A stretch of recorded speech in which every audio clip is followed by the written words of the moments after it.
नमस्कार प्रिय विद्यार्थियों, आदरणीय अभिभावकगण, आप सभी की कुशल मंगल की कामना करते हुए मैं Sumitra Chakraborty, assistant teacher of Badwan model school, आपका हार्दिक स्वागत करती हूँ इस ई लर्निंग की कक्षा में। आज मैं 7वीं कक्षा का एक हिंदी पाठ पढ़ाने वाली हूँ। सबसे पहले मेरे सभी विद्यार्थियों को हार्दिक बधाइयाँ, क्योंकि वो 6ठी कक्षा से 7वीं कक्षा में उत्तीर्ण होकर प्रवेश कर चुके हैं। चलिए ज़्यादा समय न गवाकर अपने पठन पाठन में ध्यान केंद्रित किया जाए। तो पिछले साल की आप लोग हिंदी की जो पुस्तक पढ़ते थे उसका नाम वसंत था। वो था वसंत भाग 1। इस साल जो पुस्तक हम पढ़ेंगे वो है वसंत भाग 2। ठीक है, मैं उम्मीद करती हूँ आप सभी के पास आपकी पुस्तक विद्यालय के माध्यम से पहुँच चुकी होगी। तो इसका जो पहला पाठ है वो एक कविता है। उस कविता का नाम है हम पंछी उन्मुक्त गगन के। कविता में आने से पहले, कविता की चर्चा होने से पहले मैं आप लोगों से 2-1 बातें करना चाहूँगी। देखिए, जैसे अभी आप अपने घरों में काफ़ी दिनों से रुके हुए हैं। ये नहीं है कि आपको ज़बरदस्ती रोका गया है, लेकिन कहीं ना कहीं किसी न किसी तरीके से आप कह सकते हैं कि आपको रोका ही हुआ है, क्योंकि कभी कभी आपको मन कर रहा है कि अब दौड़ के अपने विद्यालय आए, अपने साथियों से मिले जुले, लेकिन ये कोरोना वायरस के चलते, लॉकडाउन के चलते ये मुमकिन नहीं हो पा रहा है। तो जैसे ये आपको रोका हुआ है, अभी आपको रुकना पड़ा है, बाध्य हुए हैं रुकने के लिए, वैसे ही सोचिए कि आप इस तरह से जब रुके हुए हैं, एक दिन सुबह उठते हैं और आपकी माताजी, आपके पिताजी आपसे कहते हैं कि बेटा या बेटी आज से आप अपने विद्यालय जा सकते हैं, तो आप एकदम क्या बोले, खुशी के मारे उन्मुक्त होकर उस पंछी की तरह ही उड़ने लग जाएंगे।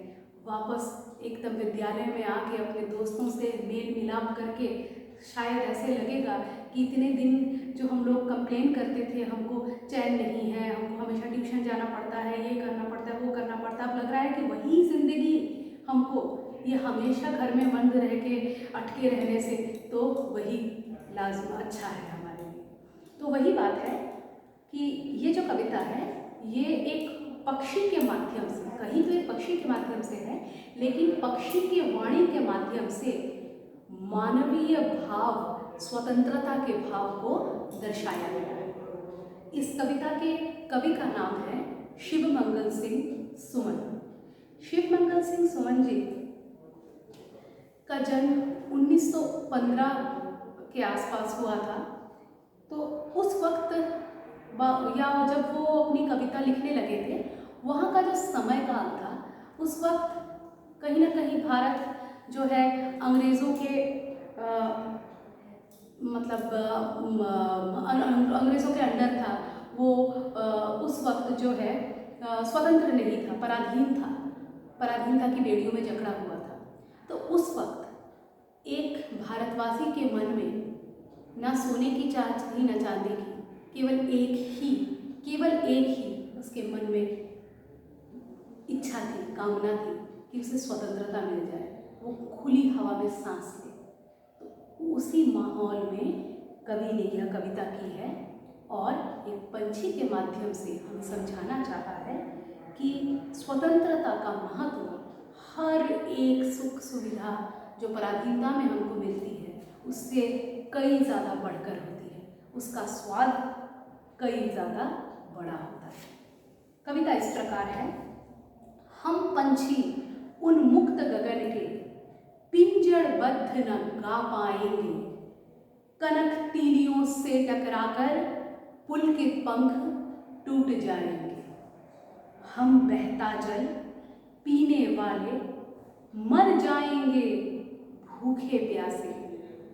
कहीं भली है कटुक निबौरी कनक तीलियों की मैदा से, कनक कटोरी की मैदा से। तो क्या है कविता कि हम जो पंछी हैं वो उन्मुक्त गगन में उड़ने वाले हैं। यदि आप इसको पंछी के माध्यम से भी समझना चाहें तो हम जो पंछी हैं वो उन्मुक्त गगन में, खुले आसमान में उड़ने वाले हैं। हम पिंजरबद्ध होकर नहीं गा पाए। पंछी जो गाती है उसका जो गाने का मधुर स्वर है वो जब एक खुले वातावरण में पेड़ पौधों से टकराकर, एक पोखर से टकराकर गूंजकर हमारे कानों में आती है तो उसमें जो मधुरता है वो माधुर्य कभी भी उसकी उस ध्वनि में नहीं मिल सकता जब वो पिंजरे में बंद हो। कनक तीलियों से टकराकर पुलकित पंख टूट जाएंगे।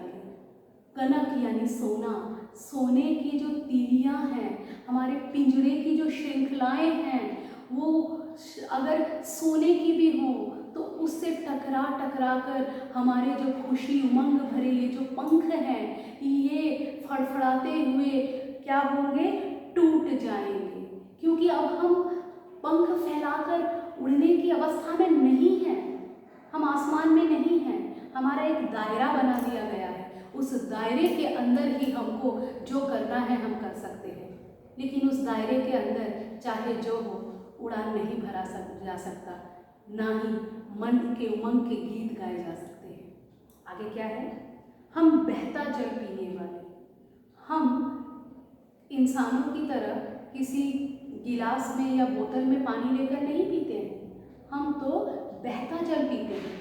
उड़ते उड़ते थक गए, किसी नदी के किनारे थोड़ी देर विश्राम किया, नदी के प्रवाहित होने वाले पानी को हम अपनी चोट से डुबोकर पी के जो तृप्ति महसूस करते हैं, जो तृष्णा हमारी बुझती है, क्या वो आप लोग हमारे पिंजरे के अंदर जो कटोरा भर के पानी रख देते हो उसको पीकर क्या हमको वो आनंद अनुभव होगा? कभी नहीं होगा। यदि आप परिश्रम करोगे, परिश्रम करके जब आप उस फल को अर्जन करोगे तो आपको जिस प्रकार की मन में शांति मिलेगी, वो अगर हाथों हाथ आपको कोई वो फल आके पकड़ा दे तो उस फल में आपको वो मिठास नहीं प्राप्त हो सकता है।